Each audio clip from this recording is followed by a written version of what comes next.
বন্ধুরা, আজকের গল্প রাম মন্দির যাত্রা।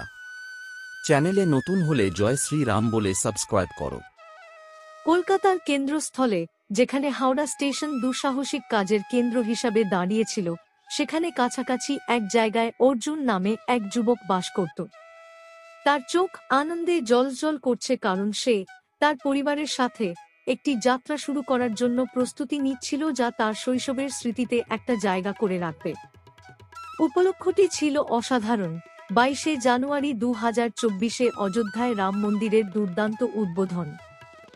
সেই গুরুত্বপূর্ণ দিনে সূর্য উঠতে শুরু করার সাথে সাথে প্রিয়জনদের বিদায় জানাতে যাত্রীদের তাড়াহুড়োতে হাওড়া স্টেশন জীবন্ত হয়ে উঠল।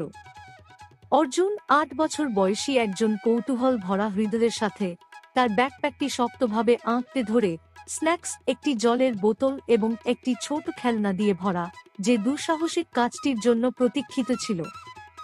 অযোধ্যার ট্রেন তাদের প্ল্যাটফর্মে অপেক্ষা করছিল। অর্জুন তার পরিবারের সাথে হাতে হাত রেখে ট্রেনে উঠেছিল। লোকোমোটিভটি ছন্দময় আওয়াজে এবং মৃদু দোলাতেই যাত্রা শুরু করেছে। অর্জুনের স্বপ্নগুলি অযোধ্যা শহরের মনোমুগ্ধকর চিত্র দিয়ে আঁকা হচ্ছিল। ট্রেনের জানালার বাইরের ল্যান্ডস্কেপগুলো গল্পের বইয়ের পাতার মতো ফুটে উঠল, আর অর্জুনের কল্পনা বেড়ে গেল। সে ভগবান রামের গল্প কল্পনা করছিল, তার নিজের অ্যাডভেঞ্চারের প্রতিফলন করে, যখন ট্রেনটি চারপাশের ল্যান্ডস্কেপের মধ্য দিয়ে চলছিল, যার প্রতিটি দৃশ্য মহাকাব্য ভ্রমণের প্রতিচ্ছবি। অযোধ্যায় পৌঁছানোর পর শহরটি ইতিহাস এবং আধ্যাত্মিকতার সাথে তাদের স্বাগত জানায়। রাম মন্দির অনেক উঁচু এবং মহিমান্বিত। মন্দিরটি ফুল এবং আলো দিয়ে সজ্জিত ছিল, যা প্রতীক্ষিত উদ্বোধনের সংকেত দিচ্ছিল। পরিবারের সঙ্গে হাত মিলিয়ে মন্দির চত্বরে প্রবেশ করে অর্জুন। মন্দির প্রাঙ্গণ ভক্তিমূলক স্তোত্রে প্রতিধ্বনিত হয়েছিল এবং বাতাস ধূপের সুবাস বহন করেছিল। মন্দিরের অভ্যন্তরে অর্জুন ভগবান রামের এবং তার ঐশ্বরিক সঙ্গীদের জটিলভাবে খোদাই করা মূর্তিগুলি দেখে অবাক হয়েছিল। বীরত্ব ও ধার্মিকতার গল্পে সজ্জিত দেয়ালগুলি অর্জুনের মনোযোগ আকর্ষণ করেছিল। এমন গল্পগুলি বর্ণনা করেছিল যা অনুষ্ঠানের চেতনার সাথে যুক্ত হয়েছিল। দিনটি উন্মোচিত হওয়ার সাথে সাথে অর্জুন নিজেকে উৎসবের সাথে যোগ করে নিয়েছিল।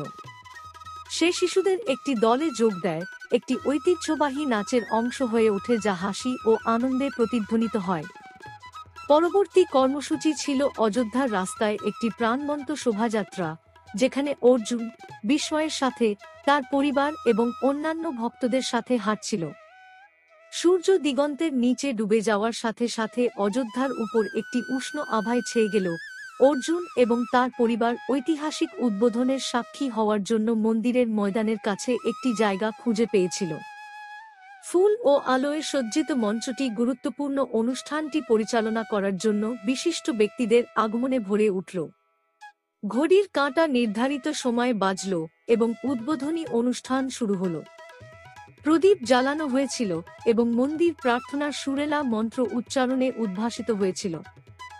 অর্জুন তার পরিবারের সাথে দাঁড়িয়ে অনুষ্ঠানের সৌন্দর্য উপভোগ করছিল। রাতের আকাশ আতশবাজির একটি দর্শনীয় প্রদর্শনে ফুটে উঠল, স্বর্ণ ও রৌপ্যের রঙে স্বর্গকে আঁকা। অর্জুনের হৃদয় গর্ব ও আনন্দে ফুটে উঠল যখন সে রাম মন্দিরের উদ্বোধন উদযাপনে আকাশকে জীবন্ত হতে দেখেছিল।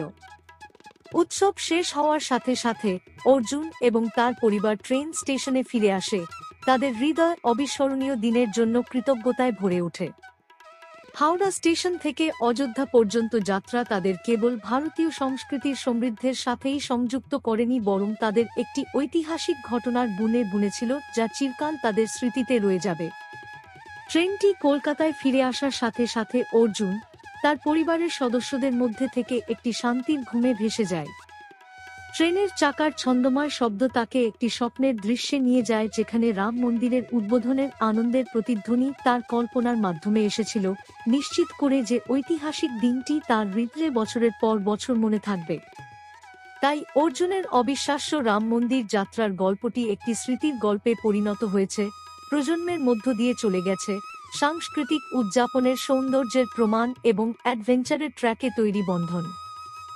বন্ধুরা, ভিডিওটি ভালো লাগলে প্লিজ লাইক করো, শেয়ার করো।